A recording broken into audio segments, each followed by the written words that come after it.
Open हुन्छ अब जस्तै ओपन भयो। नमस्कार, मेरो नाम चाहिँ निर्मल बास्कोटा, म यही फिल्म माध्यमिक विद्यालय क्लास 12 सिभिल इन्जिनियरिङ। यो चाहिँ हाम्रो यो चाहिँ अटोमेटिक स्मार्ट ब्रिज हो, जस्तै यहाँ नाम हेर्न सक्नुहुन्छ। यसले चाहिँ अब यहाँनिर जस्तै अग्लो अग्लो सिपहरू आउनु पऱ्यो भने चाहिँ यो अटोमेटिक उठ्ने हो।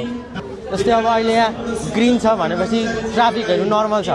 अब जस्तै यहाँ बोटले यहाँनिर बोटमा यहाँ सेन्सर आएको हुन्छ, अहिले लाइटको प्रब्लमले गर्दा हामीले तल राखेको छौँ।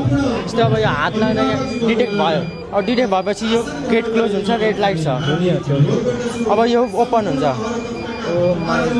अब जस्तै ओपन भयो, अब ओपन भएपछि हामीले यहाँबाट यो बोट लान मिल्यो।